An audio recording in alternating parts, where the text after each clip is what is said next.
The chamber is open and full of whispers. Before we dive in, check the link in the description if you want exclusive timelines, members-only videos you won't find on YouTube, all on our Patreon. The owl came back. That single fact broke 1,100 years of unbroken record. Professor McGonagall had chosen Tertius herself, the largest barn owl in the school, the one whose internal compass had never failed in a decade of service, and had tied the letter with the double knot she reserved for deliveries that mattered. He launched from the owlery at first light, Scotland still dark below him. He knew the destination. Hogwarts owls always knew. He came back at noon. The letter is still bound to his leg. She untied it and stood holding it for a long moment. The envelope read, Harry James Potter across the front. The address beneath, which Hogwarts inscribed by magical compulsion, drawing the location directly from the ancient registry, said only, wherever he is. Not a house, not a street. Wherever he is. As though the castle knew the boy existed and simply could not reach across whatever gap had opened between them. McGonagall sent 2 more owls over the following week. Different birds. Same result. She sent a letter by Muggle post to the last confirmed address on file. It was returned unopened. She walked to number 4, Privet Drive, knocked twice, and spoke to a neighbor who informed her that the Dursleys had taken an extended holiday and had not said when they planned to return. She went back to Dumbledore. He listened to everything she said with his hands folded on the desk and his half-moon spectacles catching the candlelight. When she finished, he was quiet for a moment.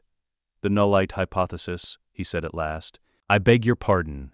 There are places in the world where residual magical fields are suppressed by mineral composition. Ancient fortifications used them, before wands standardized our understanding of magical architecture. He reached for a small silver instrument on his desk. It spun once and went still. If Harry is somewhere like that, the owls wouldn't be confused. They would simply find no signal to follow. Then how do we find him? Dumbledore set the instrument down. He did not answer immediately, and the pause itself was the answer. He didn't know. For the first time in McGonagall's memory of working beside him, Albus Dumbledore had encountered something the castle could not locate. We wait, he said. She looked at the letter on his desk.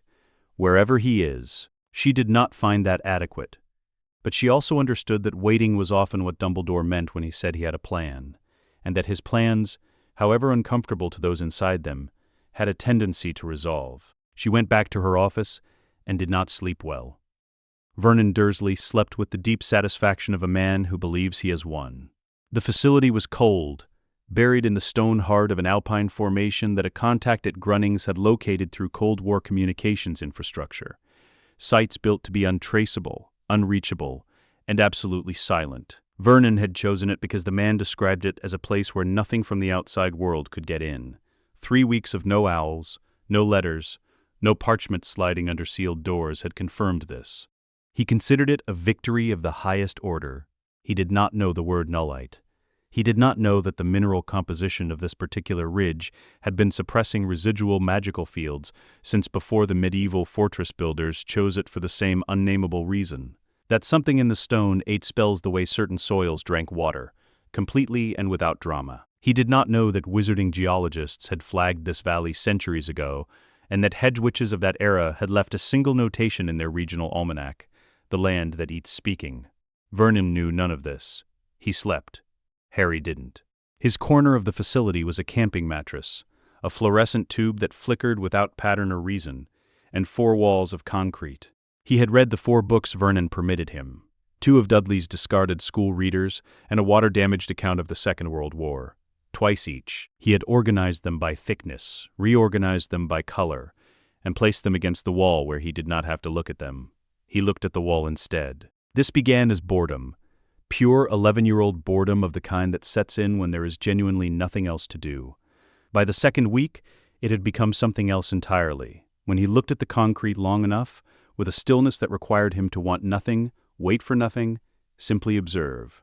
Something in the air directly before the wall shifted, not visibly, not loudly, in a register between sense and awareness that he had no existing vocabulary for. He sat with it for 9 days before he tried anything.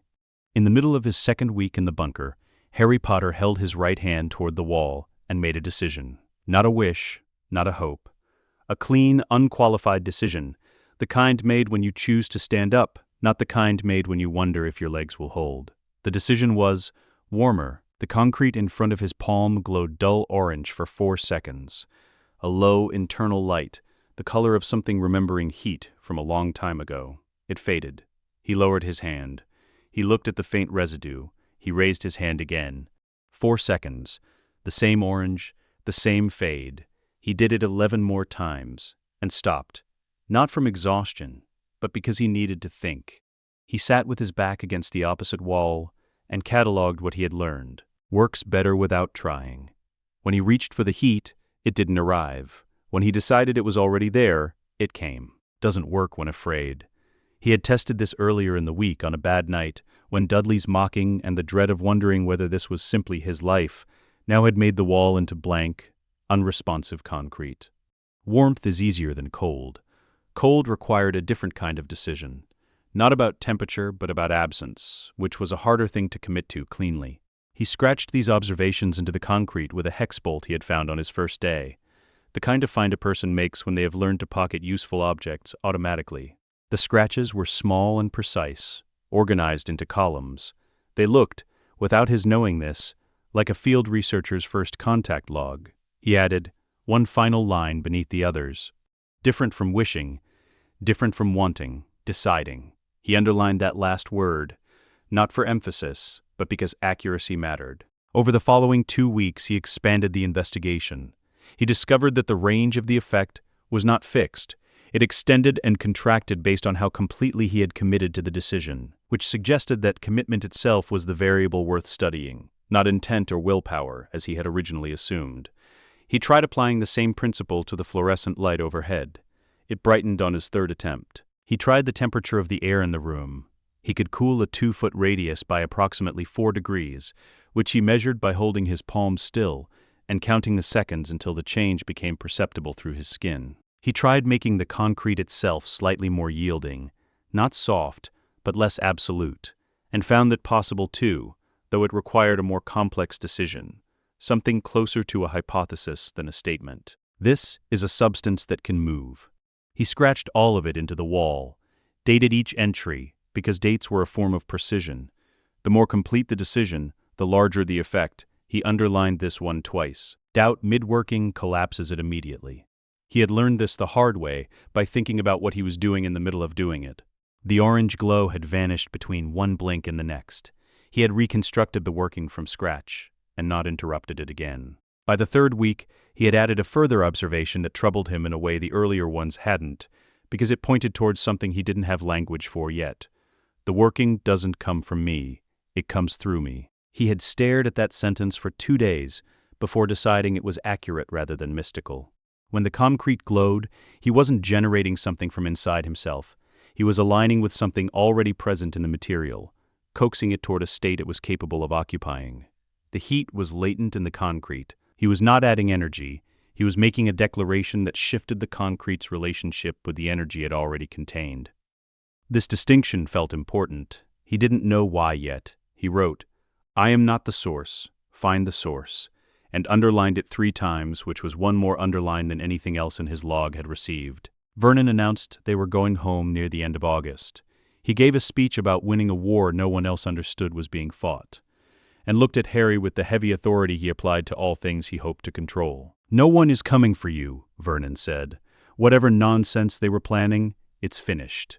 Harry looked at him. "I know," he said. Vernon's mouth opened and closed. He had prepared for tears or argument or the particular misery that Harry's face usually produced. He had not prepared for calm. He had not prepared for a boy who looked at him with the steady certainty of someone who had found something in the silence that noise could never have offered. He turned and began packing. Harry stayed in the doorway of his concrete room a moment longer. The mattress, the flickering light, the small equations scratched into the wall that no one else would ever interpret correctly. He was not looking at it with longing. The bunker had taught him everything it had to offer. He picked up his jacket and his bolt and walked out. He left Privet Drive early one Tuesday morning in spring, nearly a year later. No final argument, no crisis that broke something open. He simply woke before dawn, lay still listening to the house, and understood with complete clarity that he was finished. He packed in under 10 minutes, 3 shirts. The water-damaged history book. He had developed a policy about books. £17 and 4 pence accumulated across 2 years, from dropped change, forgotten jacket pockets, the gap behind sofa cushions, the bolt from the bunker wrapped in a sock. He wrote no note. There was no one to write to. He walked out the front door and pulled it shut without sound, then turned left at the end of Privet Drive, and kept walking. He was 12 years old. He did not look back. London absorbed him the way large cities absorb solitary children, without ceremony, completely, and without demanding explanation. He slept rough for nearly a month. This was uncomfortable and occasionally frightening, but it also produced a set of practical skills no school had thought to codify: how to read a room before entering it, which doorways held warmth longest into the night, how to make £17 last when survival is the only requirement. He found the library system on his 3rd week. Not just the reading rooms. He had been using those since his 2nd day, arriving at opening and leaving at closing, working through mathematics, history, and natural philosophy with the intensity of someone building a mental model of something they cannot yet name. He found the basement of the Bloomsbury branch on a rainy weekday, when a door he assumed led to a cleaning cupboard opened instead onto concrete stairs, and a long unused storage space with a working radiator, no windows, and an electrical outlet. He stood in the doorway for a full minute. Then he went to a hardware shop 2 streets away, spent a portion of his remaining money on a padlock, and came back.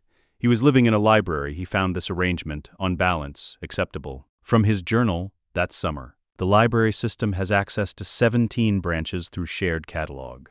I have cards for 3 of them under different names. Not exactly deception, more that no one has asked me to prove anything, and I haven't volunteered it. Physics keeps almost explaining what I can do, and then stopping just before the relevant part. Wave mechanics comes closest. The idea that a thing exists in probability until observation collapses it into a specific actuality. But physicists treat observation as passive. What I did in the bunker was not passive. The wall didn't respond to my looking. It responded to my deciding. There's a difference. Need a better framework. Starting with medieval natural philosophy tomorrow, if physics can't explain this, perhaps something older can. From his journal, several months later, tucked between notes on Roger Bacon and a diagram of elemental resonance he had copied from a Latin text with no listed author. Something happened in the reading room today that I need to record accurately because I don't fully understand it yet. A woman sat near me, middle-aged, ordinary-looking, carrying library books about coastal birds. But when I looked at her with the particular quality of attention I use for the wall, there was something around her hands, amber-colored, if colors apply to something that isn't exactly light. Warm and steady. It moved when she turned a page. I looked around the room at everyone else and found nothing comparable. A faint flicker from one other person, barely perceptible. When I looked at my own hands, I found not nothing but the opposite of nothing. A contained absence, like the eye of something rotating very fast. It took me 3 weeks of thinking about this before I understood it. You cannot see your own eye. The absence around my hands is the instrument of perception, looking outward. I am apparently the eye of something. Size, undetermined. Nature, undetermined. Not nothing. The note I keep returning to is this. That woman has something I don't have, and I have something she doesn't have, and neither of us alone is the complete picture. Hermione Granger received her letter on a Wednesday in early September and read it 3 times before setting it down. The letter itself was unremarkable. Cream parchment, green ink, the Hogwarts crest embossed with institutional self-assurance. It listed what to buy and where. It did not explain what she would learn, why the curriculum was arranged as it was, or what underlying framework governed magical education in Britain. She wrote back requesting a syllabus with learning objectives and assessment criteria. She received a form letter directing her to a bookshop. She filed this under institutions that mistake their process for their purpose, and asked her parents for 6 months. The 6 months became 18, then longer. In that time, she located 4 pre-wand magical texts through antiquarian dealers who had no idea what they were selling, established a correspondence with a professor at the Wagadoo Institute through a Muggle academic intermediary, and arrived at a conclusion she could defend from every angle. Hogwarts would teach her what to cast, but never why magic moved. The theoretical framework she had built from a 15th century text called the Elementum Arcanus and its companion volumes was more rigorous than anything the Hogwarts curriculum appeared to offer. She was not willing to trade a coherent model of reality for a list of named spells organized by school year. What she could not solve was the ceiling. Her practice was precise and disciplined and reliable up to a point, and then it stopped. The same plateau every time, regardless of how thoroughly she prepared. She had mapped it from half a dozen theoretical angles, and the maps all showed the same wall. Something in her framework contained a false assumption she had not yet identified, and false assumptions were, to Hermione, the precise variety of problem that kept her awake at midnight drawing diagrams. She arrived at the Bloomsbury branch one Tuesday in autumn, with 3 books she needed from the reference section, and found someone already at her table. She sat across from him and glanced at his books. She looked again. Cornelius Agrippa's 3 books of occult philosophy in the 1651 translation she had sourced from the same antiquarian dealer 3 months prior.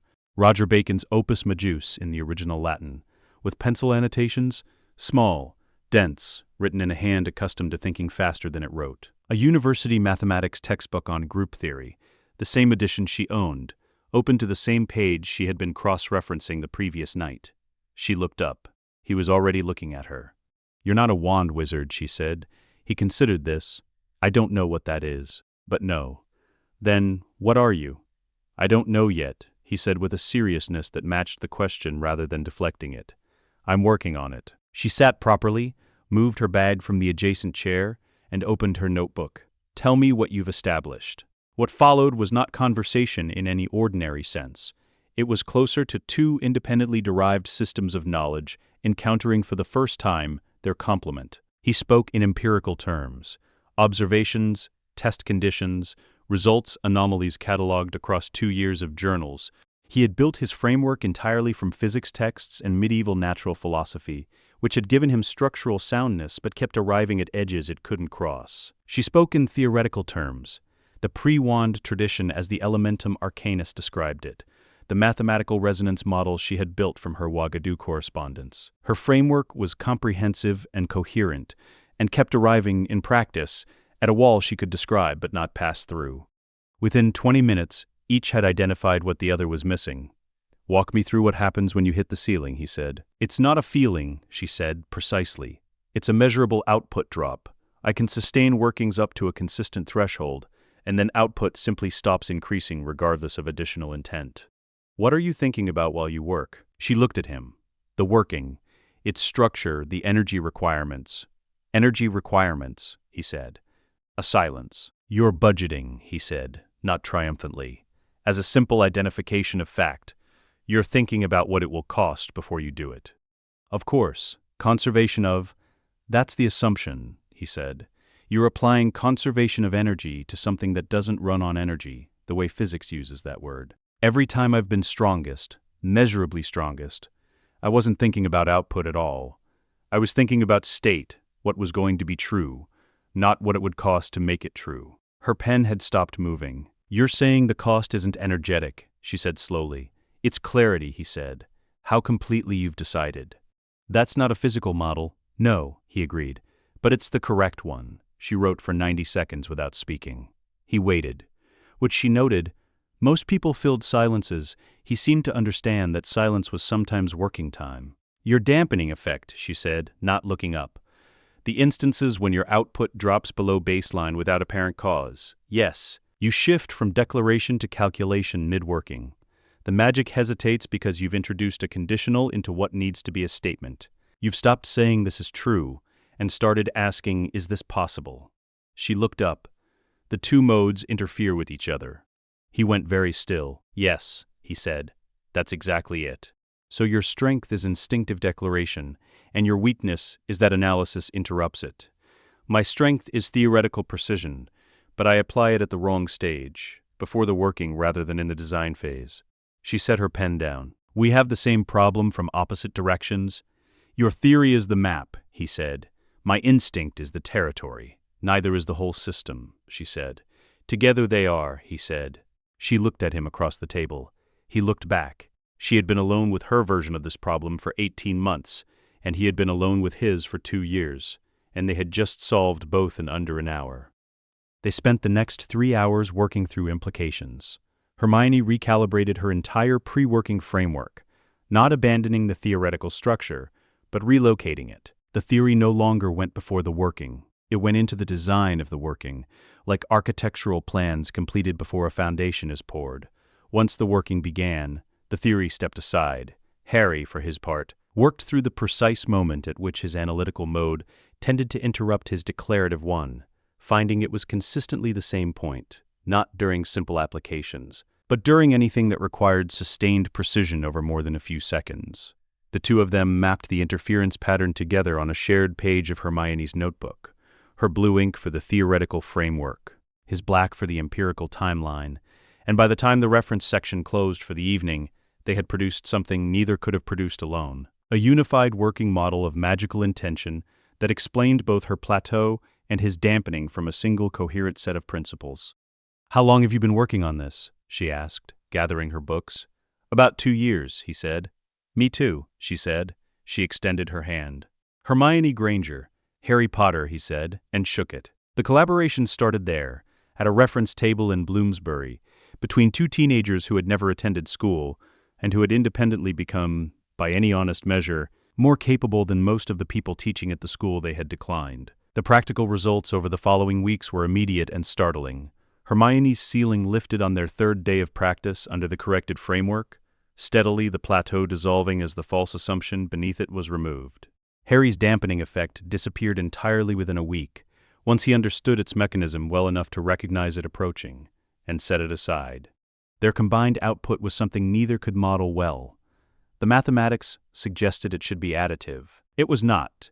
It was multiplicative, each framework making the other more effective than it had been alone, producing results that exceeded what simple combination should have allowed. Hermione had a name for it from her Uagadu correspondence: cognate resonance.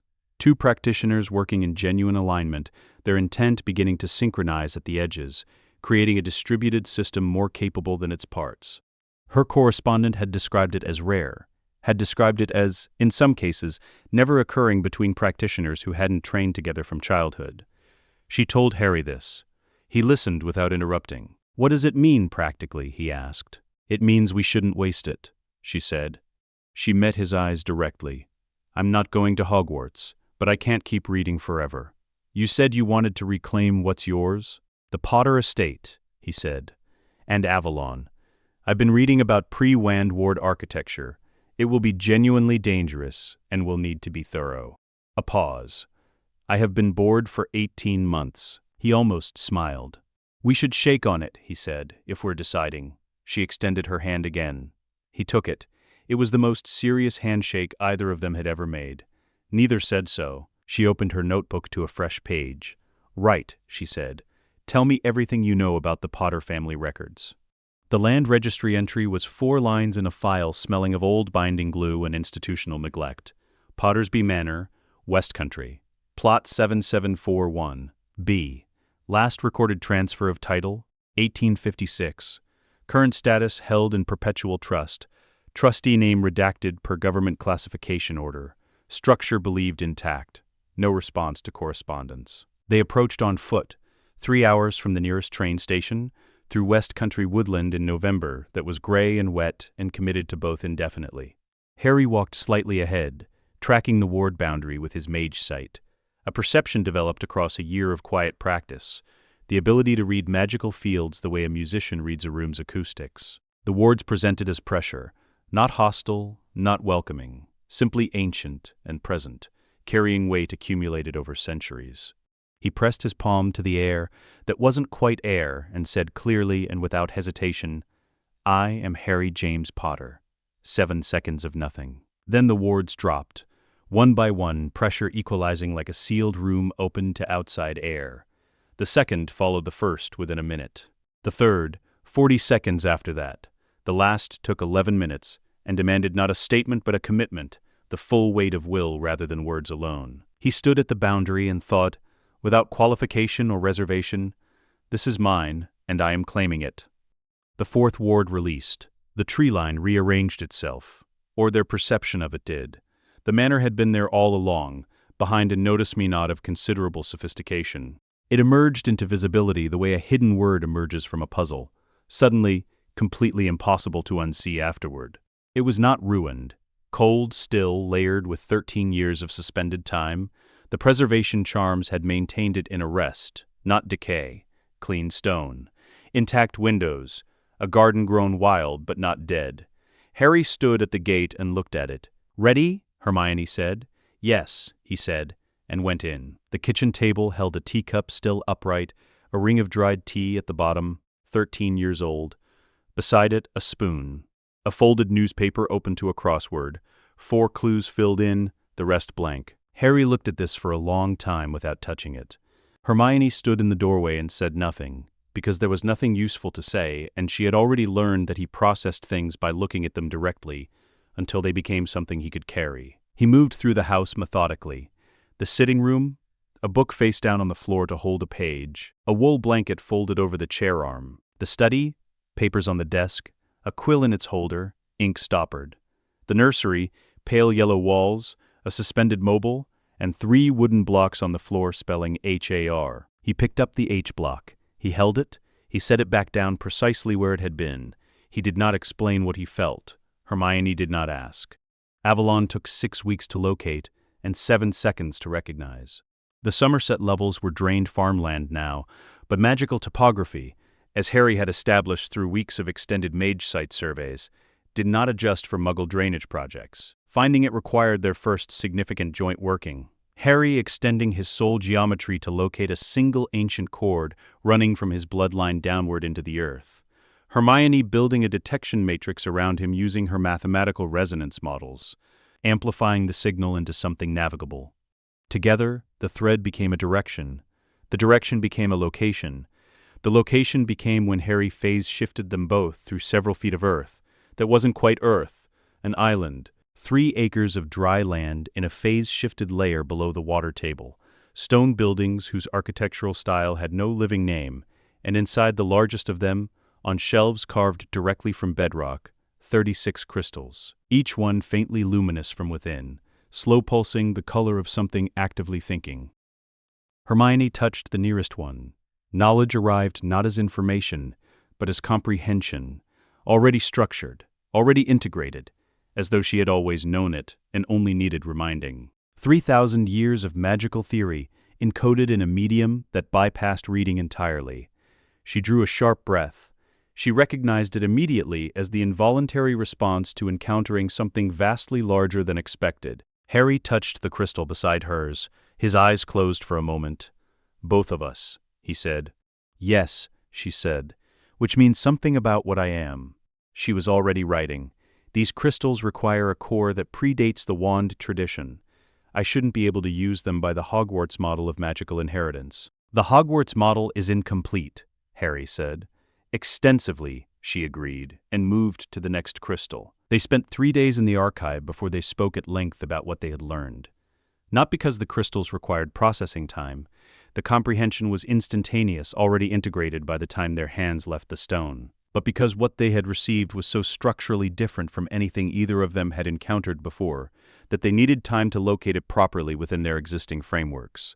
The crystals did not contradict what they had built. They were what the frameworks had been pointing toward all along, a pre-wand tradition not of individual spells or named effects, but of practitioners who understood magic as a property of reality itself, present in all things, accessible to any consciousness capable of sufficiently precise alignment with the fundamental state of what is. The wand tradition, the crystals made clear, had not improved upon this. It had simplified it for mass adoption in the same way that written notation simplified music, making it accessible, teachable, recordable, while simultaneously reducing it. You could learn to play from sheet music without ever understanding how sound worked.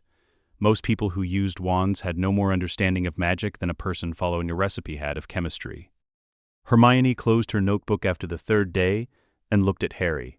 "We were right," she said, not triumphantly. Simply as a fact. "Yes," Harry said. "The framework we built from physics and the Elementum Arcanus and the Uagadu correspondence, it's all in here. It was always in here. We just derived it from the wrong direction." "The correct direction was available," Harry said. It just wasn't written down anywhere we could reach. She looked at the remaining crystals. 29 of them, still unmounted, still waiting. We should take them carefully, she said. One at a time. There's enough here to occupy us for years. Then we'd better build somewhere to put it, Harry said. They spent 18 months building. The manor's east wing contained a founder's pocket, a dimensionally expanded space, installed by James Potter's grandmother in the 1950s, which they discovered and converted into a library. 40 feet of shelves. Muggle physics, mathematics, natural philosophy, linguistics, every volume chosen, every margin annotated in 2 colors.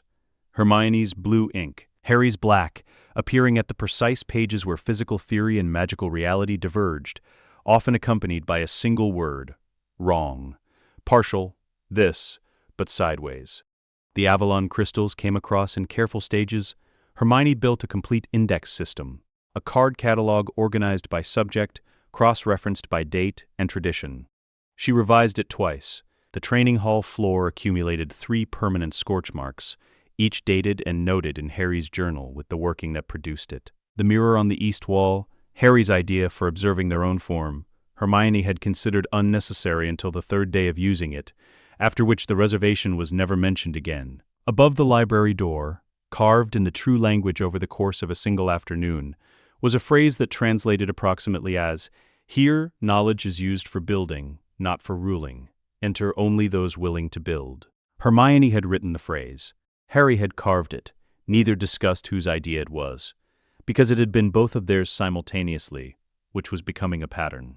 The cup, Helga Hufflepuff's, used as a vessel for a fragment of a shattered soul, they located through a combination of Mage Site Survey and the Avalon Crystal Records, which contained a complete soul tether map of every Horcrux created in Britain.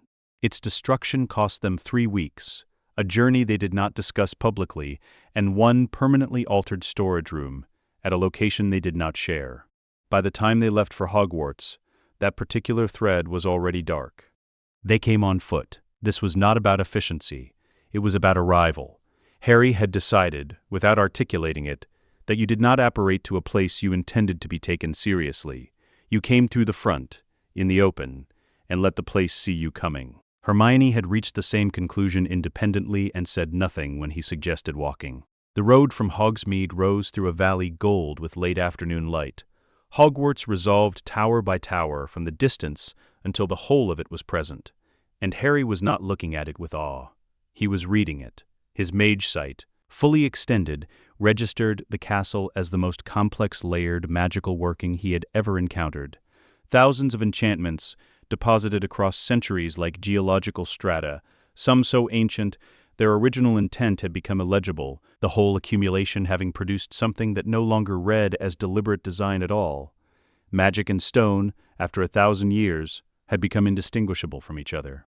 Beneath all of it, something moved in the opposite direction, not Harry perceiving the castle, but the castle perceiving Harry. He kept walking. They wore what Hermione had spent 4 months producing from Avalon Archive specifications, fabric woven at the foundational level with spell resistance that standard Hogwarts curriculum would have classified as impossibly advanced, and that the crystals described simply as practical. From a distance it read as deep navy. Up close the weave shifted, blue into the green-black of deep water, iridescent in a way that had nothing to do with ambient light and everything to do with the charms embedded in the thread. No school insignia, no house colors, no wands at their belts. To anyone who could read such things, they looked like people who had dressed for function, and whose function resisted categorization. The Hogwarts gates were iron, old, flanked by carved pillars. They had been closed since morning. When Harry and Hermione reached them, they swung inward, soundlessly, without the protest of old hinges. Hagrid, stationed nearby with the alertness of a man told to watch for uninvited arrivals, had maintained those gates for 30 years, and knew for a fact they had never moved without complaint. He watched them walk through. "Well," he said quietly to himself, "there's a thing." The tournament feast had been running for 40 minutes when they entered through the main doors. 600 students, 3 visiting delegations, 15 teachers, a ministry contingent, the sustained roar of an institution in full social operation. The Durmstrang students ate with efficient focus. The Beauxbatons delegation occupied their end of the Ravenclaw table, with composed elegance that several Hogwarts students were visibly attempting and failing to match. The silence began at the entrance and moved inward in a wave, not directed, not orchestrated, but inevitable. Attention is social. When something genuinely unexpected enters a room, it redirects itself without asking permission. Within 8 seconds, 600 people had stopped talking. No one could have explained precisely why. The visitors were not loud or threatening or dramatically unusual. They walked without hurry through the center of the hall, carrying no wands, wearing no insignia, belonging to no recognizable category. What the room felt, what it could not help but feel, was the sensation of containing something that should have been here a very long time ago. At the staff table, Dumbledore stood. His expression moved through genuine surprise, unguarded for perhaps 1 second, then rapid reassessment, the visible recalibration of a very intelligent mind encountering data that doesn't fit its existing model. Then it settled into careful attention. He did not move. For 4 full seconds, Albus Dumbledore simply watched. Professor Karkaroff gripped his goblet. He had been in the presence of the Dark Lord at the height of his power, and understood what genuine magical force felt like in surrounding air. This was not that. Not dark, not threatening, not the cold dread of a power that wanted something from you. It was older than that, and he could not locate a category for it. And the absence of a category frightened him far more than the thing itself would have. The Sorting Hat sat on its stool near the front of the hall, placed there earlier for the benefit of visiting school students who had asked to see it. It was not on anyone's head. It had no apparent reason to speak. It spoke 2 words, in a voice somehow both very quiet and perfectly audible through the silence of a room holding its breath. There you are. Harry found 2 empty seats at the end of the Gryffindor table. He sat. He picked up a fork and began eating. Hermione sat beside him, opened her notebook, and made a brief observation in the margin of her current working page. The hall held its silence for 11 more seconds. Then someone in the Hufflepuff section dropped a spoon, and the noise broke, and 600 people remembered simultaneously how to be in a room. The office smelled of lemon and old wood, and the concentrated attention that accumulates in spaces where very powerful people spend decades thinking. Every portrait had turned to face the room. The medieval subjects, in robes predating the ministry's founding by centuries, had stood in their frames. Dumbledore sat behind his desk with his hands folded and his half-moon spectacles in place, the demeanor of a man intending to control the conversation. "You are Harry Potter," he said. "Not a question." "Yes," Harry said. "You have been," Dumbledore said, selecting words with visible care from a larger available set. "Elsewhere. Yes. And you studied with ourselves," Hermione said. "Primarily." Dumbledore looked at her. She met his gaze with the directness she brought to everything she was not uncertain about, which was most things. "And you are Hermione Granger." Something moved briefly in his expression. "Miss Granger, I received your letter. You didn't respond," she said. "No," he said. He accepted this without apparent discomfort, not by denying it, but by absorbing it and moving past it. "Both of you have spent several years outside any institutional framework." He paused. "I would very much like to understand what that produced." "We know," Harry said. Dumbledore looked at him. "We know you'd like to understand it," Harry said. "We're not going to demonstrate tonight. We came because the tournament is here, and we have interests in Britain that required our presence." A beat. "And I wanted to see the castle. The castle," Dumbledore said, "seemed to want to see you." "Yes," Harry said. "I know." Dumbledore offered enrollment. They declined with the precise politeness of people who had considered the offer in advance and found it unnecessary. He suggested supervision. Hermione set 3 pages of legal precedent on his desk, covering their right to independent observer status at Confederation-governed events. Then Dumbledore rose. He walked toward them, and at 3 steps' distance, something in his movement changed, a half-step that didn't complete, a subtle adjustment of trajectory that left him further from Harry than he had apparently intended. He recovered instantly. His expression showed nothing, but he did not try to close the distance again.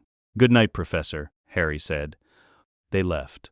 In the quiet behind them, the oldest portrait in the room, Headmaster Eugenius Donahue, 1214 to 1289, settled back in his painted chair and said something in Middle English that the other portraits spent several minutes approximating a translation for. The closest rendering was, "The air walked the grounds tonight.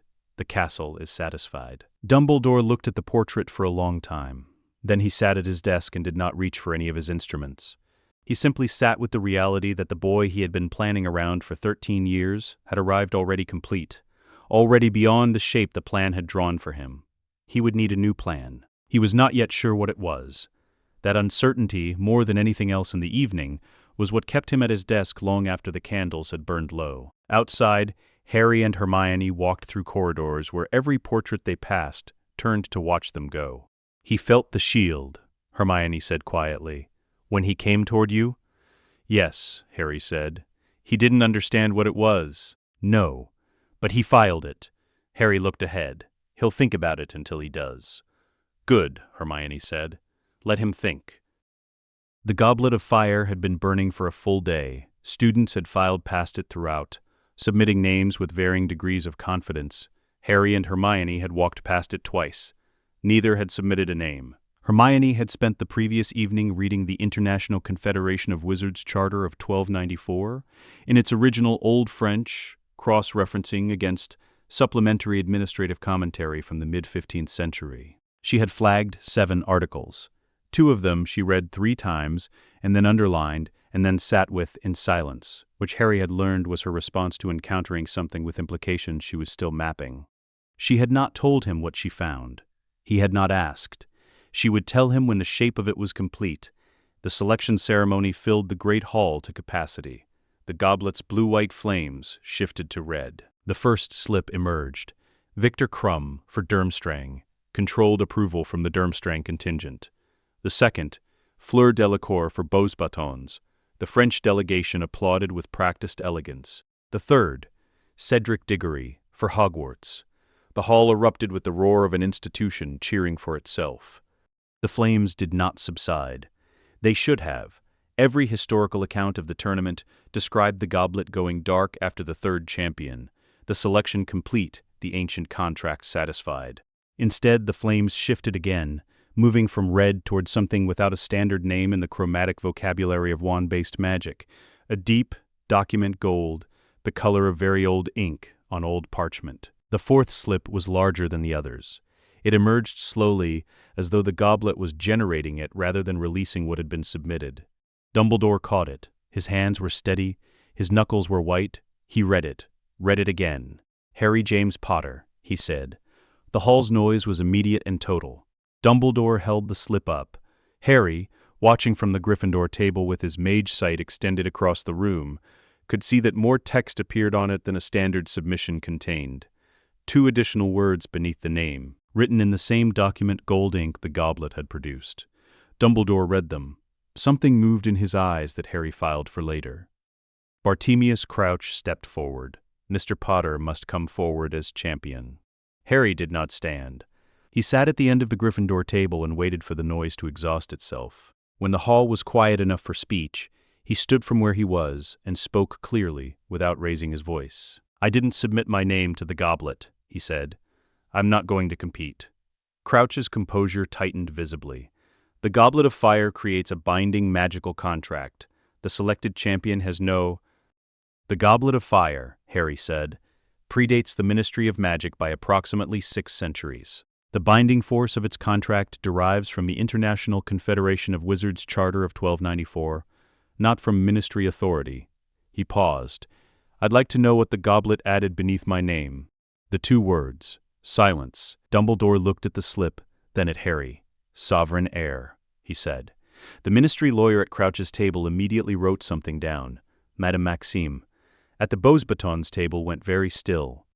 "Under Article 7 of the 1294 Charter," Harry said, "a sovereign heir of a pre-ministry bloodline cannot be bound to any competitive or contractual magical obligation without explicit consent from their line, requiring both my personal consent and formal affirmation from the Potter ancestral seat." He looked at Crouch with the focused attention of someone reporting verified fact. "I have not given that consent. The contract as applied to me is void." Crouch's face took on the look of a man encountering a problem he had not prepared for, and was attempting to reclassify. "That article has not been invoked in over 200 years. The practical application," Hermione said from her seat beside Harry, without looking up from her notebook, is described in the Confederation's administrative annotations to the 1294 Charter, specifically the supplementary commentary from the mid-15th century, which clarifies that non-invocation does not equal non-existence. She turned a page. The article is extant, it applies. Crouch looked at her. And you are? Taking notes, Hermione said. Harry continued.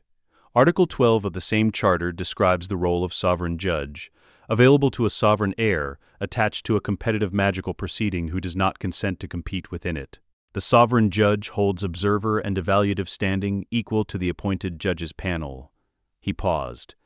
I accept that role. The ministry lawyer had stopped writing and was searching through his reference binder with an expression that had moved past controlled and arrived somewhere considerably less comfortable. You're 14 years old, Crouch said. I'm aware, Harry said. The charter's provisions include no age restriction. You're welcome to verify that. We'll wait. He sat back down. Hermione slid her notebook across to him. The page where she had transcribed the relevant charter articles in both Old French and English, key provisions underlined in blue, supplementary commentary bracketed in the margin. He looked at it. He had memorized the material 3 days earlier when Hermione flagged the articles, and he understood what she had found. But he noted the organization with the appreciation he always felt for work done more thoroughly than the situation required. He slid it back. At the judge's table, the ministry lawyer found page 43 of his binder, then 44, then went back to 43. He looked at Crouch with the expression of a man who has located exactly the answer he was hoping not to find. Crouch received that expression, processed it, and produced the stillness of a career official who has been in government long enough to know what that expression means and who is now calculating the next 10 minutes rather than the next 10 years. The matter will require formal Confederation review before any designation can be officially recognized, Crouch said. Of course, Harry said. I'll observe tonight's proceedings in an unofficial capacity and formalize my standing once the review is complete. He picked up his fork. That seems reasonable. It was not a question. Crouch opened his mouth. His lawyer put a hand on his arm. Crouch closed his mouth. Dumbledore watched Harry with the expression of a man rereading a document he thought he understood, and finding text he had missed. Not alarmed, Dumbledore did not alarm easily, but actively recalibrating. McGonagall, at the staff table, looked at Harry with something harder to read than surprise. Closer to recognition, the face of someone who has heard a description of a thing and is now seeing the thing itself, and finding that the description was accurate, but insufficient. She turned to Flitwick beside her and said something. He responded in 2 words. She nodded once, looked back at Harry, and did not look away for a long time. The Confederation's administrative review took 36 hours rather than several days, a timeline Hermione attributed to the reviewers finding the charter provisions unambiguous and having no desire to be documented as having delayed a valid legal process. Harry's observation platform occupied a position to the left of the judge's enclosure, slightly elevated, commanding a better view of the arena than the judge's table itself. He spent 20 minutes before the first task mapping the full spatial geometry of the enclosure with his mage sight, every entry point, every handler station, every ward line the ministry had installed around the perimeter. The wards were competent and well-maintained, designed for the expected range of dragon behavior. They were not designed for a dragon that had been in serious pain since early morning. Hermione sat beside him with the observer report on her knee, a 12-page Confederation standard document requiring him to record observations on champion conduct, task design, and safety standards. She had designed a notation shorthand allowing him to dictate without interrupting his monitoring. He was not watching the crowd. He was watching the enclosures. Cedric Diggory entered the arena first. He moved with the focused economy of someone who had prepared for every contingency and settled, in advance, on the approach that minimized collateral harm. He transfigured a boulder near the Swedish short snout's position into a large dog. The dragon fixated on it immediately, swinging its head toward the unexpected movement, with the tracking instinct of a predator encountering something that didn't fit any established threat category. Cedric used those seconds precisely, approached the clutch from the blind side, retrieved his golden egg cleanly, and withdrew before the illusion demanded any sustained attention from the animal. No injury. Clean execution. The crowd responded with genuine appreciation. Harry gave him a brief nod from the platform as Cedric exited. Cedric looked up, registered it, and nodded back with the expression of someone who didn't know exactly what the acknowledgement meant, but understood it was not nothing. Harry noted, Champion 1. Task complete. No injury. Transfiguration approach. Creative. Low collateral harm. Recommend commendation. Fleur de la Cour entered second. Her magical core, through mage sight, read as layered, wand-trained magic over something older and non-human, the Vila inheritance running beneath like a second instrument playing in a lower register. She used it deliberately, extending a partial hypnotic field toward the common Welsh green with practiced control. The dragon's aggression softened, its great head lowering as the Vila effect took hold. Then a handler slammed a gate somewhere behind the enclosure. The sound fractured Fleur's concentration. The Welsh green came back to itself, not predatory, but startled. And a startled dragon breathes. The stream of fire caught the hem of her robes, and she broke from the hypnotic working entirely to cast a water charm, dousing her own skirt while the dragon used the disruption to crush 3 eggs underfoot. She gathered herself, re-established partial calm in the animal with visible effort, and retrieved her egg with a burn along her ribs, and the composure of someone who had decided in advance that pain would not show on an international stage. She completed the task. Her score was not her best. Her poise was exceptional. Harry noted, Champion 2, task complete. Minor injury, lateral left. Vila approach, correct instinct, interrupted by external disturbance. Dragon, common Welsh green, no welfare concerns beyond general stress of confinement. Victor Crumb was efficient in the manner of someone who has assessed a problem, identified the solution, and sees no reason to introduce variables. A conjunctivitis curse, precisely executed, achieved temporary visual impairment in the Hungarian horntail. The animal thrashed in confused aggression. 3 eggs were crushed under its tail during the disorientation. Crumb retrieved his egg in under a minute and walked out without visible emotion. Harry noted, Champion 3, task complete. No injury, methodology effective. Collateral damage to Dragon Clutch significant. Recommend welfare review of task design regarding egg placement. Hermione read the note over his shoulder and added something in the margin. Then Harry moved his full attention to the 4th enclosure. The dragon handlers had known since dawn. The Hungarian horntail in the 4th enclosure had an infected joint in its left foreleg, visible in the scaling around the joint, which was darker than the surrounding hide. The limb consistently favored. The animal's aggression elevated far beyond its already considerable baseline. The senior handler had noted it in his personal log. He had not noted it in the official record because flagging a problem hours before an internationally observed event would produce consequences for him considerably worse than not flagging it.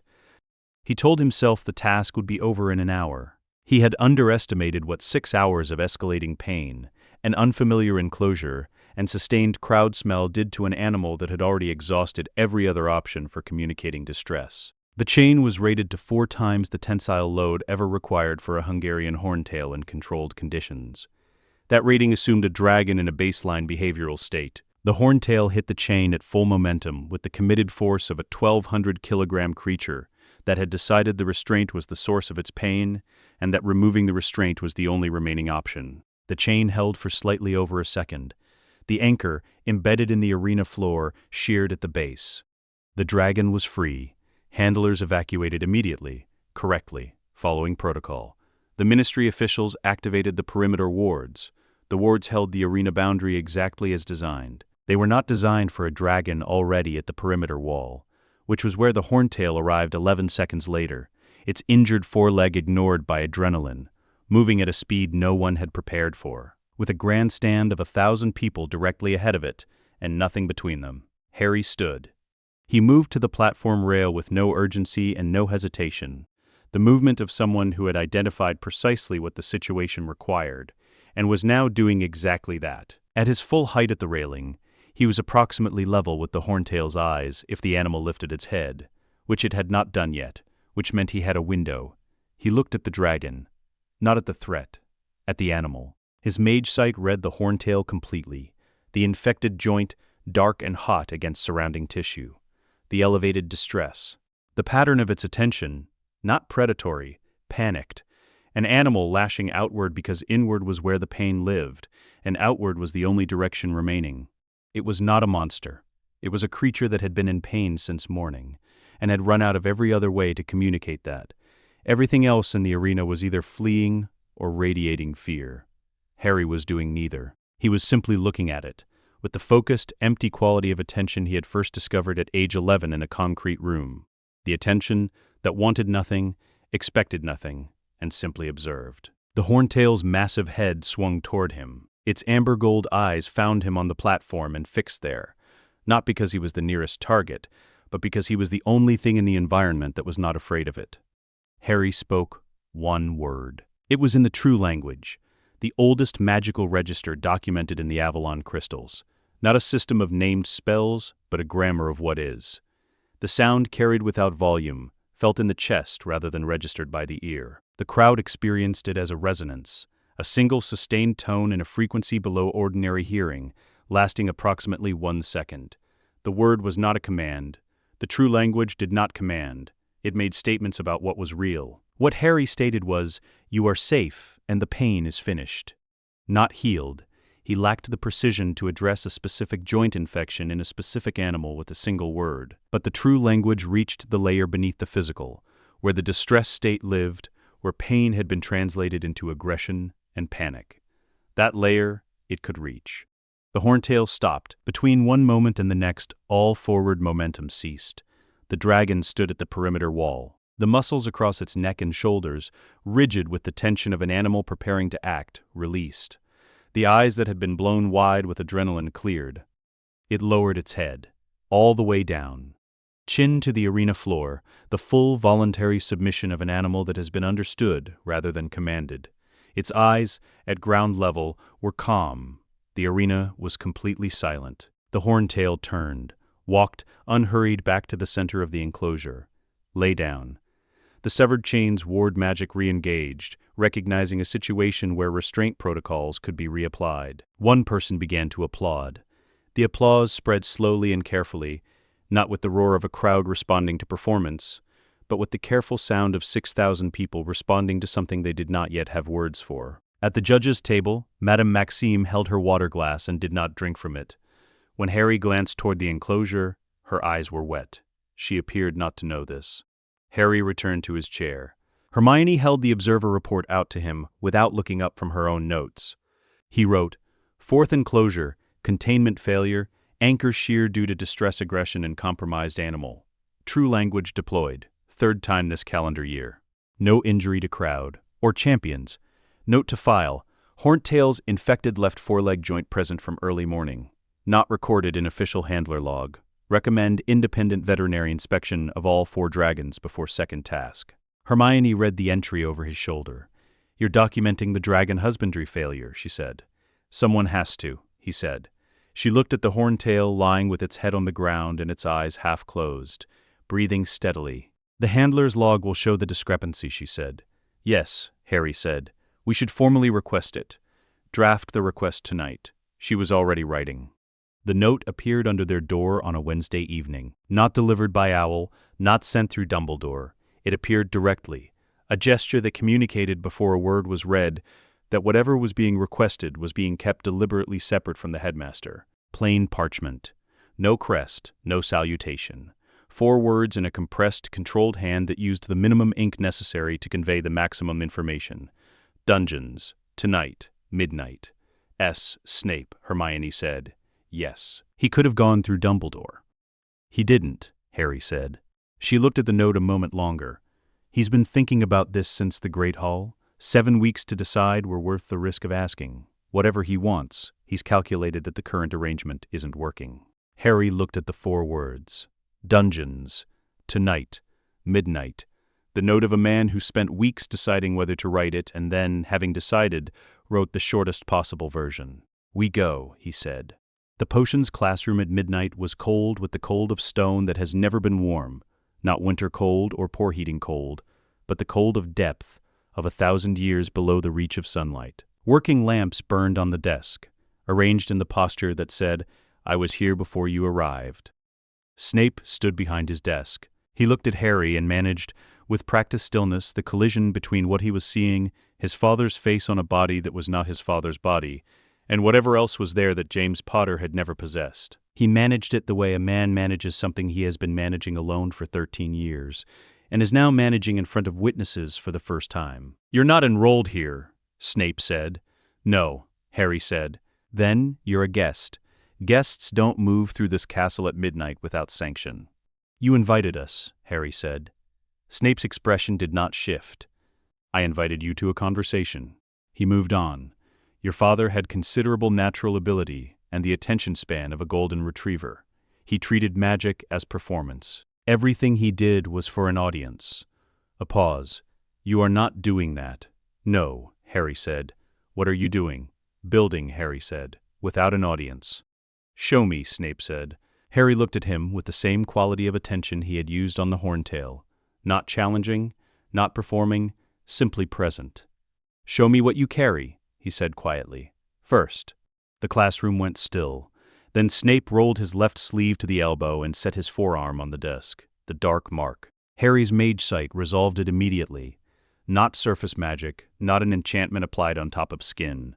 It went deep, woven through the arm's magical architecture like a root system, reaching into Snape's core. And at the center, coiled through the root system and extending outward through the castle walls and across unmeasured distance, a thread, compressed, cold, accumulating mass the way a clot accumulates in a vein. He's reconstituting himself, Harry said. The thread is strengthening. Yes, Snape said. You've been reporting this to Dumbledore. For 2 years. And Dumbledore's response is to wait, Harry said, to maintain position and trust that the arrangement he built 13 years ago will hold until the correct moment. He looked at the thread's far end, the cold consciousness accumulating there. His plan requires a specific version of me, built to specific specifications, delivered to a specific confrontation at a moment of his choosing. He has a plan, Snape said. The flatness in his voice was not bitterness. It was the voice of a man who has lost faith in something without yet having anywhere else to put that faith.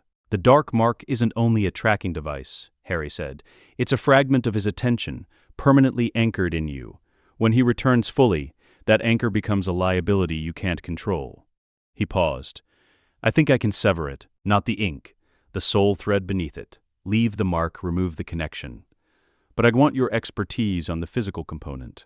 The anchor has been part of your magical architecture for 17 years. Severing it without accounting for what it's done to your core structure in that time would be careless. Snape looked at him for a long moment, the look of a man who has been working a problem alone for a very long time and has just encountered someone who arrived at a complementary solution from an entirely different direction. You're 14, Snape said. The dark mark doesn't account for age, Harry said. Hermione set a folder on the desk, an inch thick, tabbed sections, 3 ink colors. Soul tether theory, she said. Pre-Wand tradition, specifically Avalon archive material on consciousness anchoring in external objects. The theory is complete. 2 gaps remain in practical application. She opened to a red-tabbed page. We don't have precise data on how long-term tether integration affects the host's core resonance frequency, and we don't have a reliable model for the post-severance stabilization period. Snape pulled the folder toward him and read with the focused attention of someone who evaluates primary sources rather than summaries and can identify immediately when a source understands its subject. He read for 4 minutes without speaking. The resonance frequency gap, he said, not looking up, can be addressed with a potion I developed privately in the late 80s, when I first understood what the mark was doing to my core architecture. I haven't shared it with Dumbledore because its existence implies I've been contemplating severance, which implies I had access to a severance method which would require explanations I wasn't prepared to give. He turned a page. The stabilization period requires continuous monitoring for approximately 72 hours, during which my magical output will be severely reduced. We can manage the monitoring, Hermione said. Your children, Snape said, factually, without contempt. You're talking to the person who used the true language on a Horntail 3 weeks ago, Hermione said, and to the person who indexed 3,000 years of pre-Wand theory by subject and cross-reference. She paused. We're adequate to the task. Snape looked at her with the expression he appeared to reserve for people who had said something accurate and inconvenient at the same time. He looked back at the folder. I will think about it, he said. We're at the castle through the end of the tournament, Harry said. You know where to find us. 2 days later, a knock at their door. Direct, minimal, 3 precise impacts. Not a man still deciding, a man who had decided and arrived. Snape stood in the corridor with a folder under his arm and did not preamble. The timing dependency I neglected to mention. The severance working and the potion must be administered within a 6-hour window, or the stabilization period extends from 72 hours to 2 weeks. He held the folder out. The synthesis protocol is inside. Ingredients are in my private stores. I'd like Miss Granger's assessment of the process before we proceed. Hermione took the folder, opened it. Read the first page. This is elegant, she said. Something shifted in Snape's expression. Not a smile, nowhere near a smile, but the compressed preliminary shape of what a smile might become in a face that had forgotten the form. It lasted approximately 1 second. "Come in, Professor," Harry said. Snape came in. Hermione had been building the legal dossier since early December. This was not a response to any specific event. It was a response to having read the Wisengamot Charter of 1707 in full, and finding, 41 pages in, a set of procedural protections for accused parties so explicit and unambiguous that their non-application in the case of Sirius Black constituted not a legal gray area, but a straightforward institutional failure of the kind that left clean edges, the kind you could cut with. Sirius Black had been in Azkaban for 13 years on the basis of a conclusion, rather than a verdict. "We're not breaking him out," Hermione said, organizing the completed dossier into its final order. "We're enforcing the law. The distinction matters. It matters to us," Harry said. "It matters to the record," she said. "If we remove him by force, the Ministry spends a decade calling it an illegal extraction, and Sirius spends a decade as a fugitive. If we remove him by law, he's a man the Ministry illegally imprisoned." She aligned the final tab. "One of those is a foundation, the other is a problem we've just relocated." The dossier was 11 pages. Harry found 2 places where the argument could be strengthened. Hermione made the changes. The revised version was 12 pages. She considered it adequate. The North Sea in January was gray and cold, and committed to both indefinitely. The boat Hermione had arranged was a Muggle fishing vessel whose captain had been contracted through a legitimate marine hire company and told they were researchers visiting an offshore monitoring station. He was a practical man who asked no follow-up questions. Harry stood at the bow and let the cold come at him. Through his mage sight, the sea held its own presence. Not enchanted, not worked upon, simply old and vast and indifferent. The ambient magical field of a natural thing that had existed long enough to accumulate weight. He found it clarifying. Hermione sat with the dossier in a waterproof case on her lap, reading it again. Not from uncertainty, she had memorized it 2 weeks prior. She read it the way musicians play through a piece before a performance, not to learn it, but to inhabit it fully before it was required. The Dementor effect began at approximately 200 meters. For Hermione, it arrived first as a shift in the light, not the actual light, which was uniformly gray, but her sense of it, the feeling that illumination was becoming less committed to its function. She reached for the counter technique she and Harry had been practicing since autumn.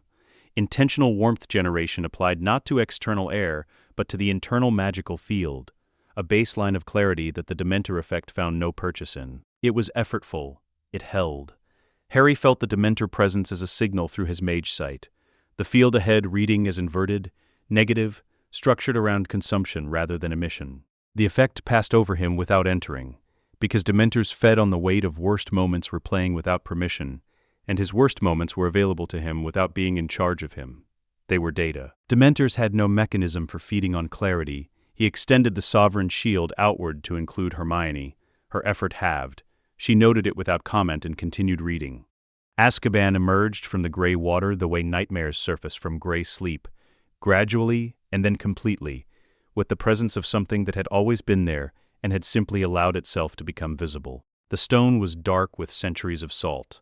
The towers were heavy rather than tall, built with the logic of a place designed to communicate to its inhabitants that the world above had committed to keeping them below. The visitor door was iron, set at water level. Hermione knocked, 3 times, evenly spaced.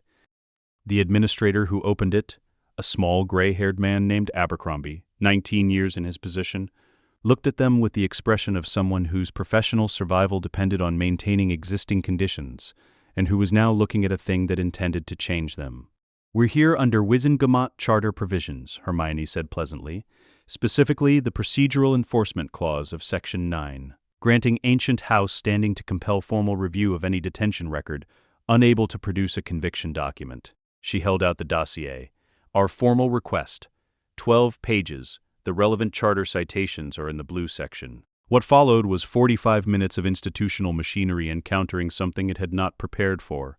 Abercrombie contacted the ministry. The ministry contacted a law clerk. The law clerk contacted a department head.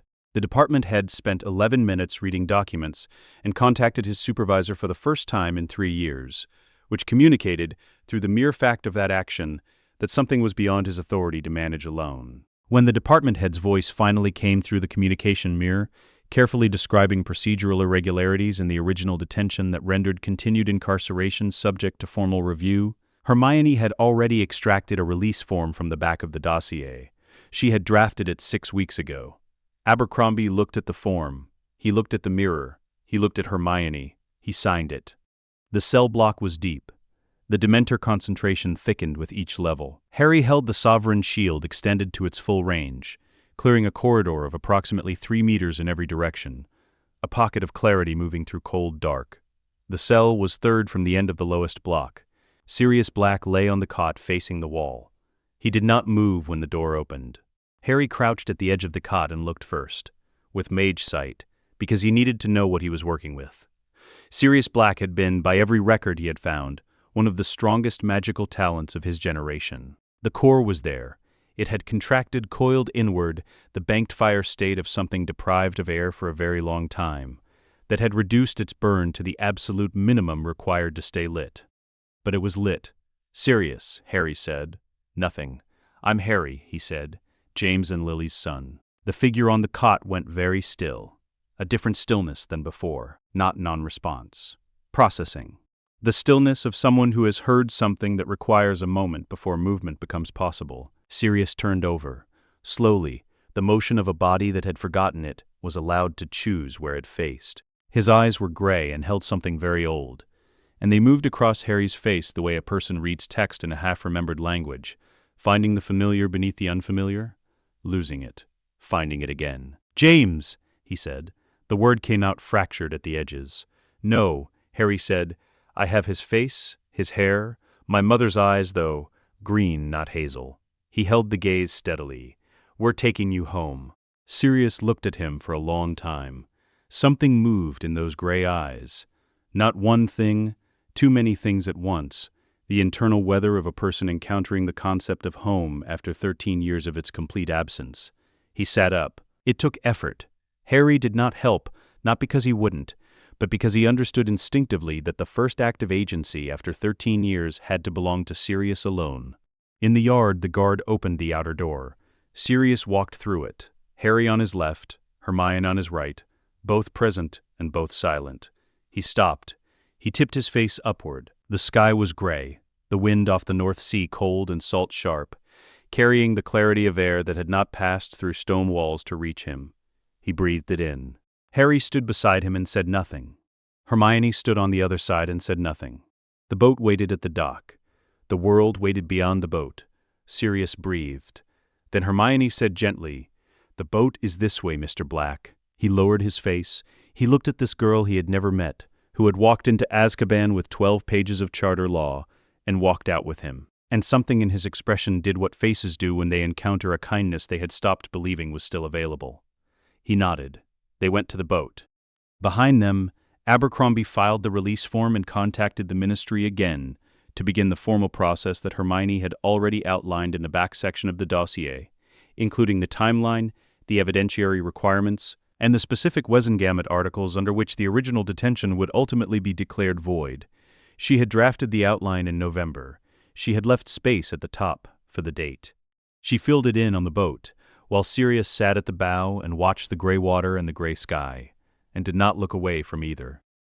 The document Hermione submitted was formally titled A Record of Institutional Failure, Ministry of Magic, British, submitted for review under Ancient House standing. Between herself and Harry, she called it the accounting, a complete and accurate record of what had been spent, what had been lost, and what remained outstanding. 27 points, each one a documented failure. Each failure cross-referenced against the charter provision, Wizengamot statute, or Confederation article the ministry had violated in producing it. Each reference sourced from primary documents rather than received histories, because institutions write their own histories with the specific intention of making their failures legible only to those who already know where to look. She had found where to look. The Wizengamot chamber was older than the ministry surrounding it. Old stone on the walls predated the administrative architecture by centuries. You could see where the original chamber ended and the ministry's additions began. The old stone darker and more settled. 50 seats in a semicircle. All 50 occupied. Harry and Hermione entered from the floor-level door, correct for those presenting rather than sitting. They wore the battle silk. Harry wore the Potter ancestral seal ring on his right hand. Hermione carried the accounting in a leather folder. Fudge sat at the chamber's apex in his lime green bowler, flanked by advisors, wearing the expression of a man who had spent 12 days being told he could not prevent something, and had not yet made peace with it. Amelia Bones, 3 seats to his left, watched Harry and Hermione with the contained attention of someone professionally trained to evaluate credibility, and currently finding the evaluation interesting. Hermione placed the folder on the presentation table and opened it to the first page.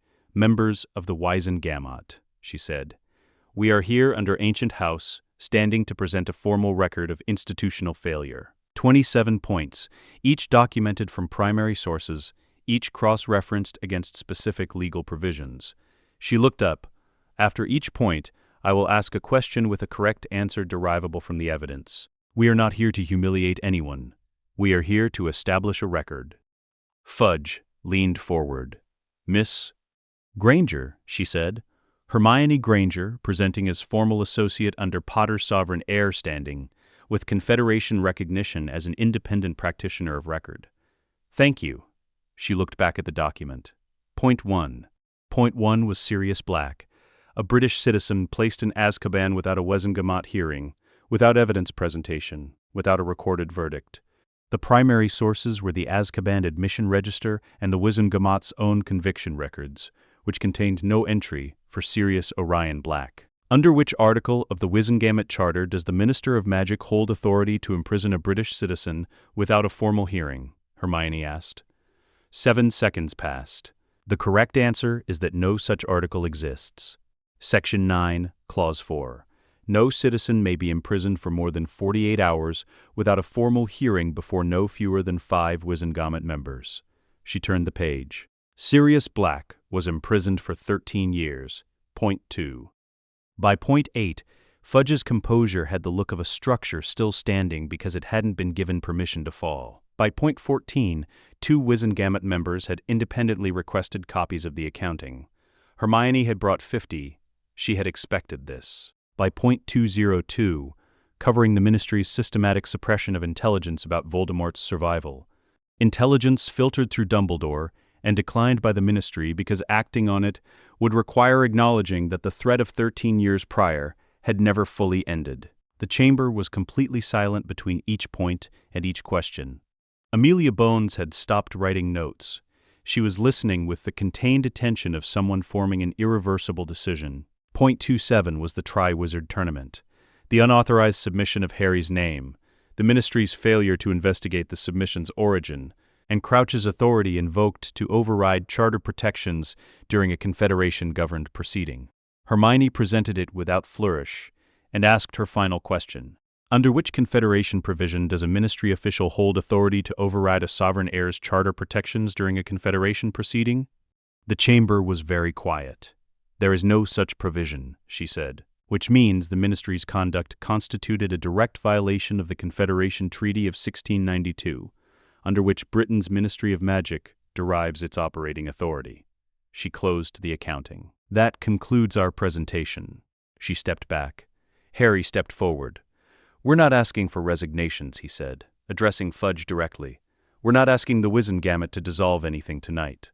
We're establishing a record, clean, sourced, legally admissible, and submitting it to the Confederation's oversight body, which is required by treaty to investigate it. What happens next is not our decision. It's the Confederation's, operating under law that predates this ministry by 4 centuries. He paused. "What we've done today is ensure the record exists and cannot be undone." Fudge opened his mouth. "Minister," Harry said, "I'd recommend speaking to your legal team before responding formally. Anything you say to this chamber today becomes part of this record." Fudge closed his mouth. His legal advisor, in the gallery above, put his face briefly in his hands.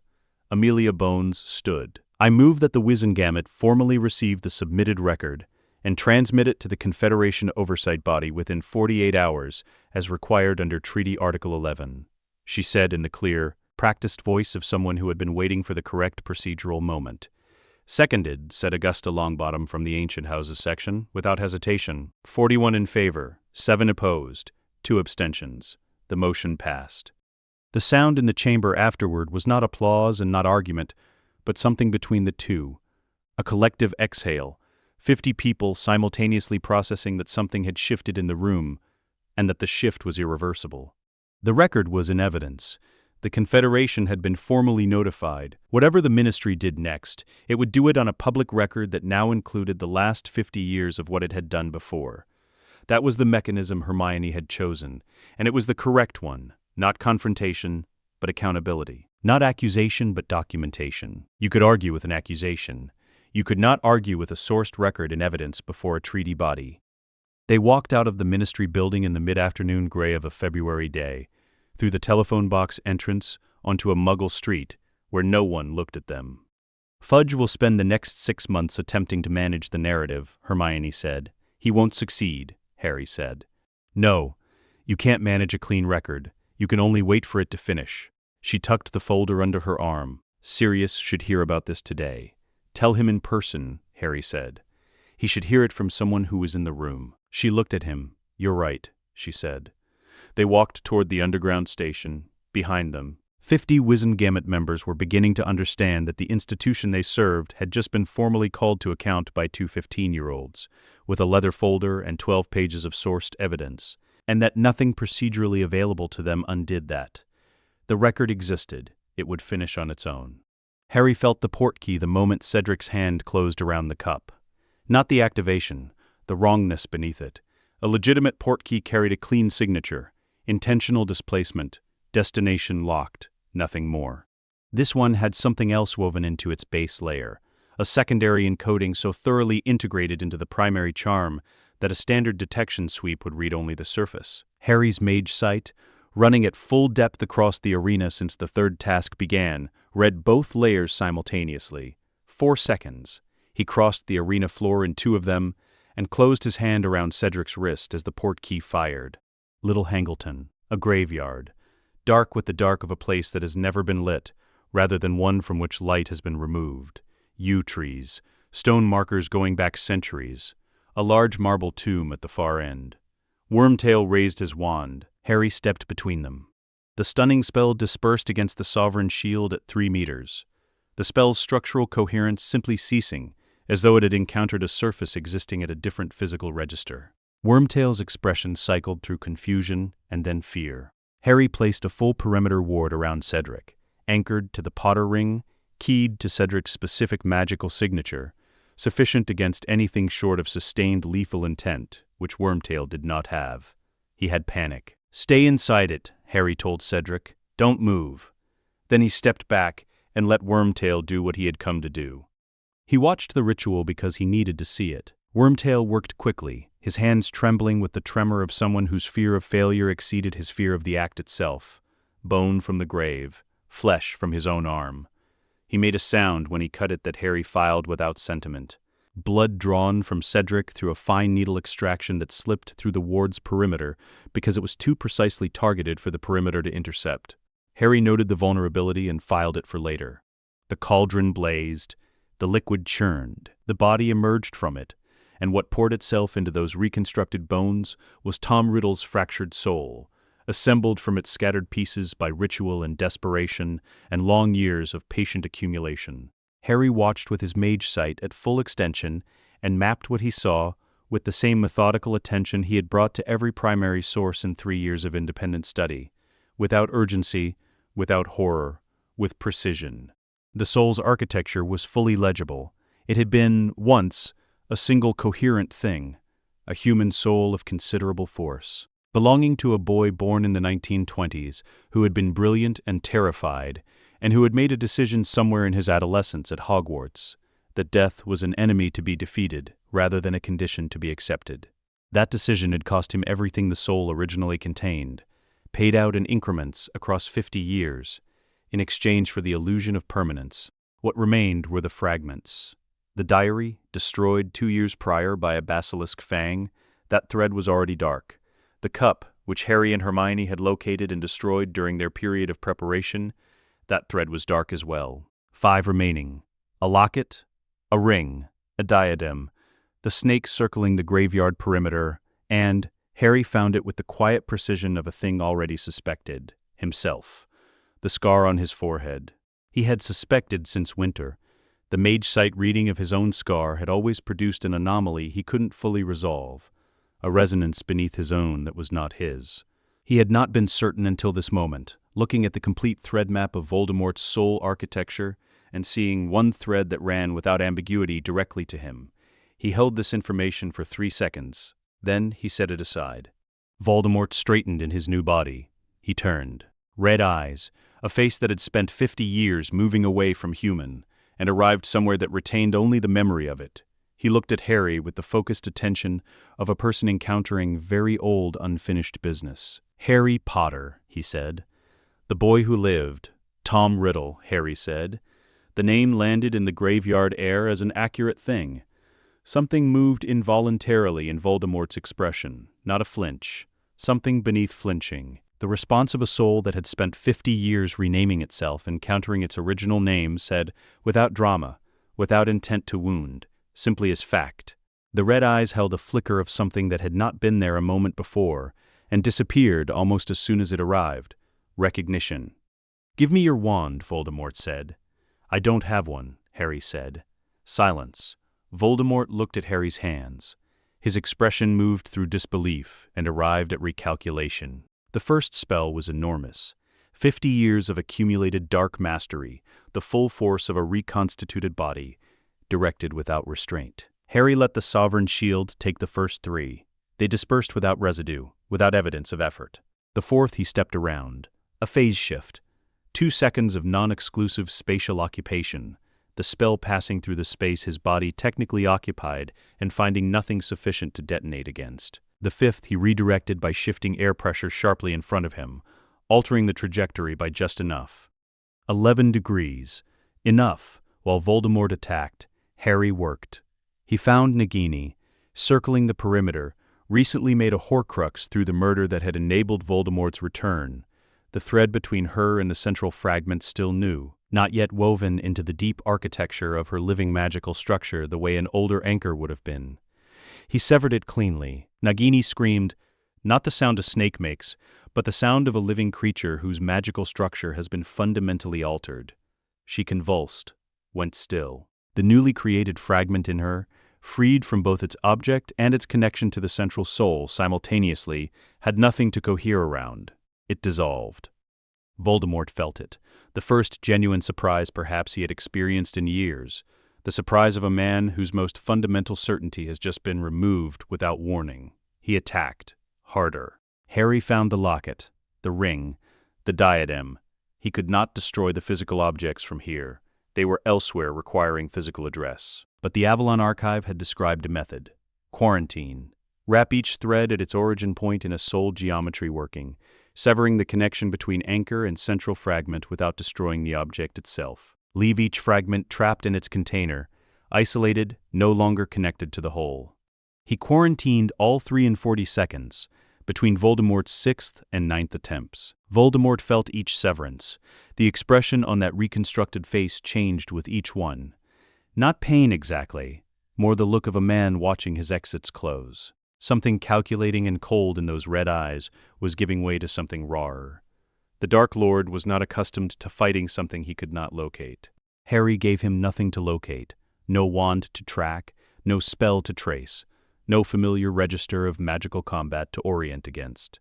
He was simply present, and the things Voldemort needed most were becoming unavailable to him, one by one. Voldemort stopped attacking. He stood in the center of the graveyard with the moonlight making hard shadows of his restored face, and he looked at Harry. And for the first time in their entire brief exchange, Harry saw the thing beneath the surface. Not the Dark Lord, not the ambitious boy from the orphanage who had risen through Hogwarts on talent and secrecy. The thing beneath both of those. The thing that had driven every decision for 50 years. Pure terror. Tom Riddle had been so afraid of ending that he had ended everything else first.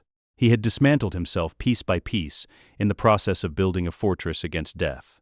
And what stood here now was the last fragment of the last piece, looking at Harry Potter with an expression that was entirely and completely afraid. "You've already lost," Harry said, not cruelly, as information.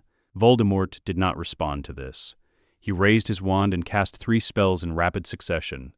A last effort, a man throwing everything at a wall, because the wall is all that's left to throw things at. Harry moved aside from the first, deflected the second, and let the third break itself against the Sovereign Shield without bothering to respond. He felt the working that had been the Sovereign Shield since his early teenage years. With new clarity in this moment, it was not armor, it was declaration. His declaration, made every day across 3 years, that he would not be defined by the fear of what was coming for him. Voldemort's curses hit it and dissolved because they were at their root, made of the same material as their caster. Fear, compressed into a killing shape. And that material had no purchase in the field Harry had been building since a concrete room in an alpine bunker. Harry was not interested in force. Without direction, he had never been. He went inward. The fragment in his scar required something different from the external work. It wasn't between 2 separate things. It was inside him, woven into the tissue of his scar and into the layer of his magical architecture directly beneath it, a piece of foreign consciousness embedded in his own foundation. He turned the focused, empty attention, the attention he had first discovered at 11 years old looking at a concrete wall in a bunker, not outward but inward. He found the fragment by texture, the feeling of something that was not his own. It was small, shredded. A corner of what Tom Riddle had been at the moment of his first Horcrux creation during his years at Hogwarts, the precise instant when a boy terrified of ending had decided to split himself rather than learn to live with the fear. Harry looked at it. He did not feel hatred for it. He felt, briefly and cleanly, sorrow.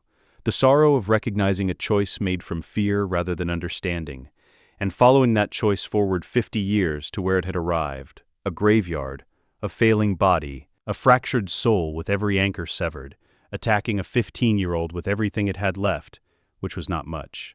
He separated the fragment from his scar the way you return something incorrectly filed, carefully, fully, moving it to the space outside himself where it belonged.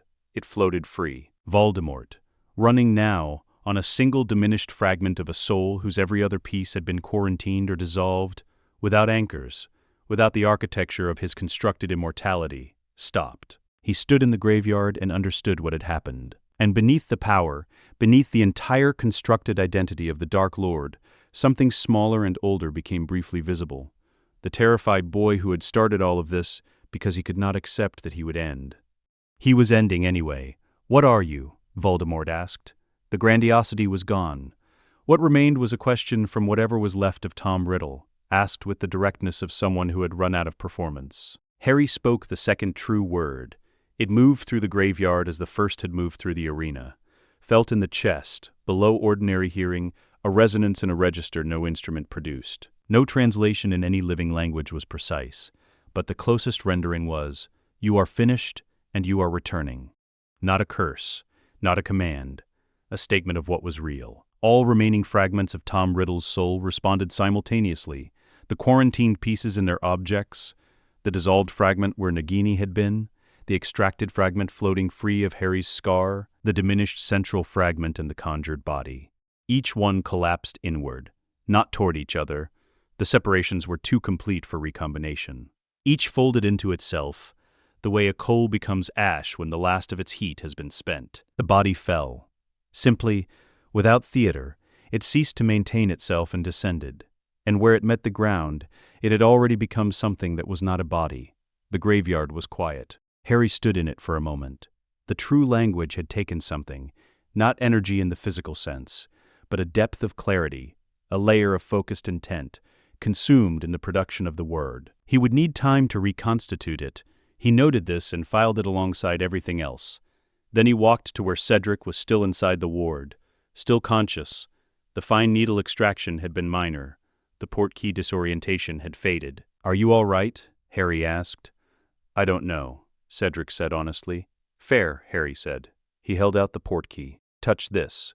We'll go back." Cedric looked at the ash where the body had been, then at Harry. "What just happened?"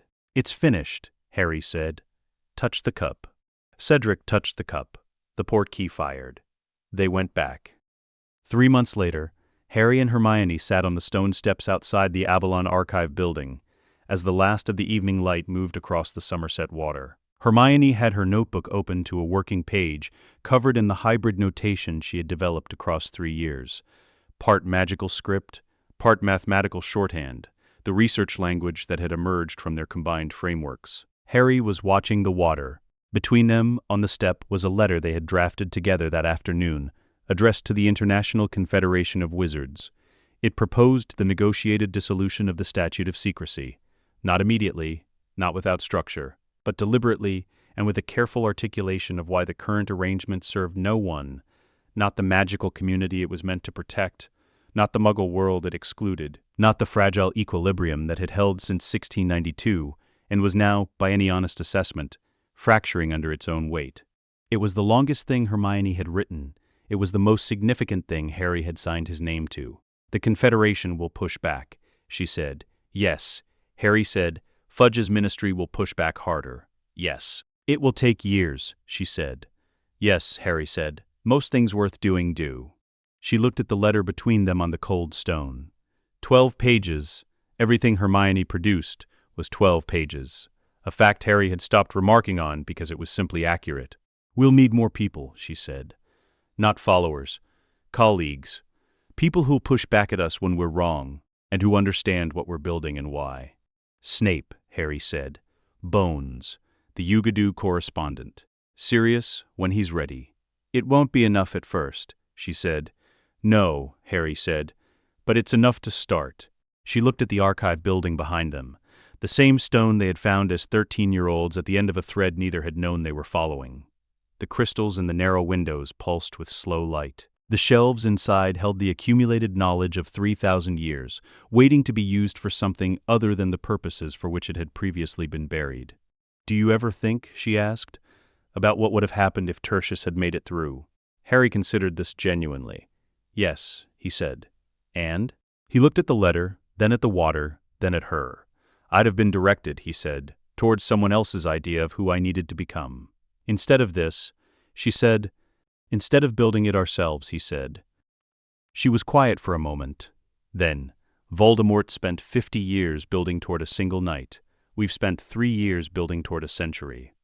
Harry picked up the letter and sealed it. "Then we'd better get started," he said. They rose from the steps. The evening light was almost gone, the water going dark, the archive building glowing amber from within. Behind them, the island they had found and rebuilt held its shape against the dusk, not a monument, not a triumph, but a working thing, a place where knowledge moved and accumulated and was used, where the right questions kept producing better questions, where 2 people had built something from nothing because the institutions designed to do it had failed. Hermione picked up her bag. Harry put the letter in his coat. They walked toward the ferry dock and the world waiting ahead, not without resistance, not without the long, difficult work of changing something that did not want to be changed, but with the particular certainty of people who have already done harder things alone and have no intention of stopping now that they don't have to. There would be months of Confederation meetings where they would present evidence to rooms full of people who had built their careers on the existing arrangement. There would be a Wizengamot review that stretched across 2 years before Sirius's name was formally cleared. There would be 3 separate attempts by the Ministry to reclassify the accounting as inadmissible, each one failing when it encountered the treaty provisions Hermione had identified. There would be late nights in the library at the Manor and early mornings in the Avalon Archive, and a great deal of work that looked, from the outside, like nothing more than 2 young people sitting with books. But Hermione had learned, and Harry had learned beside her, that this was exactly what lasting change looked like from the outside. It looked like nothing. It looked like reading. It looked like 2 people at a table with a notebook between them, working out, with complete seriousness, what was true. "The owl that came back," Harry said as they reached the dock. She looked at him. "Tertius." "Yes." He watched the dark water for a moment. "Dumbledore's been trying to find the right shape for me for 13 years. But the shape I have isn't the one anyone planned. It's the one the silence made." Hermione was quiet for a moment, thinking about this with the thoroughness she applied to everything worth answering. Then she said, "The silence didn't make it. You made it. The silence just gave you room." He considered this. Then he nodded. They stepped onto the ferry.